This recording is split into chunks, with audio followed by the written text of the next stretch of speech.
The world is witnessing a significant shift in property regulations, with cities like Barcelona removing tens of thousands of apartments and Amsterdam imposing strict limits on short-term rentals. These rules are coming in thick and fast globally, and the UK is next. Whether you are a renter or an investor, you are going to be impacted, but understanding these changes can help you navigate the landscape and even discover new opportunities. Across the globe, governments are taking action. Spain, with over 300,000 Airbnb listings, is forcing the platform to remove 65,000 of them.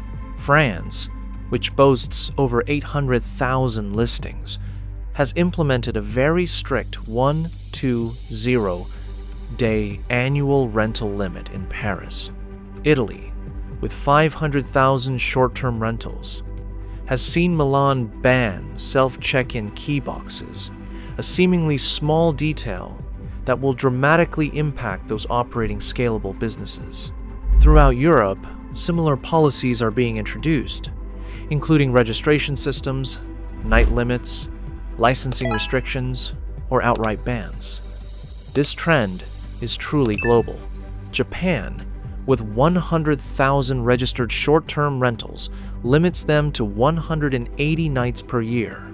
In the United States, which has over 2 million Airbnb listings, New York City has imposed a 3-0-day ban, unless the host is present. In essence, authorities worldwide are seeking to curb the commercialization of Airbnb, returning it closer to its original design, a platform for individuals to rent out a spare room or a second home occasionally, not to build massive, scalable businesses. To understand the scale of this in the UK, Airbnb launched in 2008 and now represents approximately 3% of the entire property industry. There are 444,000 short-term rental properties across the UK, accommodating around 90 million guests annually. So, where does the UK stand within this global pattern? Currently, we have some registration systems, licensing requirements, and rental caps.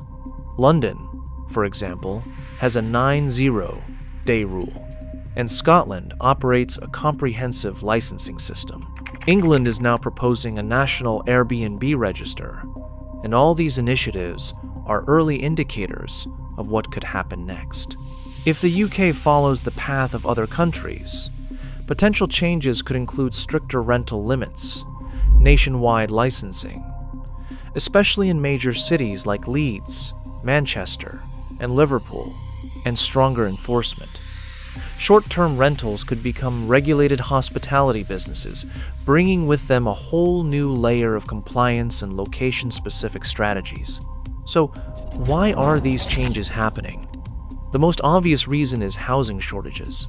The populations in many popular destinations are growing, not just through natural birth rates, but also through immigration. When there's a shortage of properties, there are limited solutions. Either displace a large number of people, which is not a viable option for most countries, or build a staggering number of new properties, which presents significant challenges regarding planning and the availability of construction workers. However, there is a third approach, reducing the number of properties used for purposes that do not address fundamental housing needs. Short-term rentals often fall into this category, providing an alternative to traditional accommodation rather than a long-term home. Renting a property on an annual basis provides a stable home, not just a short stay. These housing shortages naturally lead to price spikes in both rental and purchase markets. Another significant concern is neighborhood disruption. Imagine living on a quiet street with pleasant neighbors, only to have a property next door rented out on Airbnb. It's not necessarily about the individual guests being bad.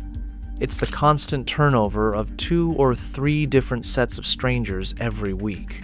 While some might compare this to new neighbors moving in, it's different. Long-term residents typically seek to build relationships and integrate into the community. Short-term guests, however, are often just passing through, which can lead to a natural increase in localized crime rates.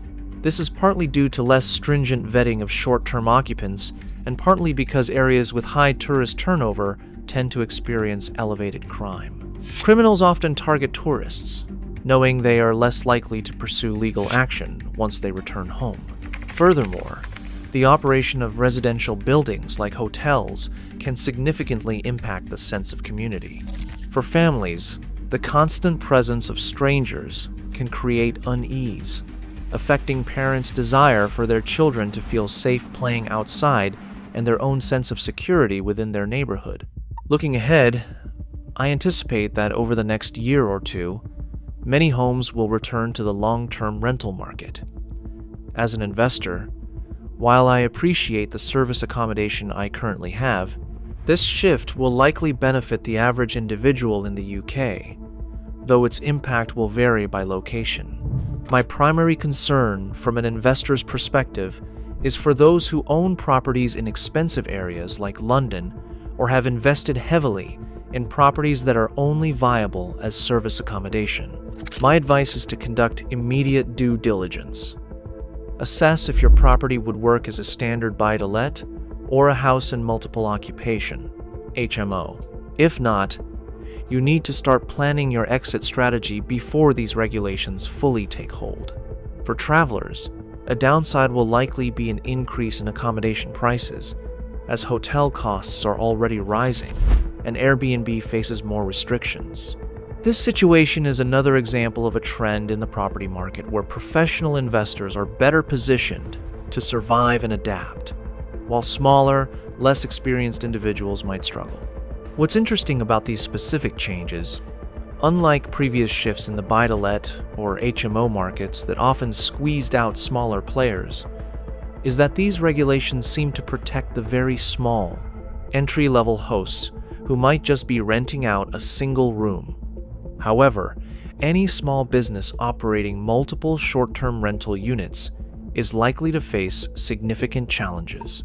You will either need to adapt to a different strategy or scale up to a size where formal hotel registration becomes a viable and smart move. I believe we will see an increase in compliance and regulation, effectively handing the advantage back to larger corporations and conglomerates. Airbnb is just one of many property strategies. For an educated investor, having multiple solutions to market challenges is crucial. While I hold millions of pounds worth of Airbnb properties, I am not unduly concerned because I am educated and equipped to adapt to these changes. I hope this video has been informative, and perhaps you have learned something new today.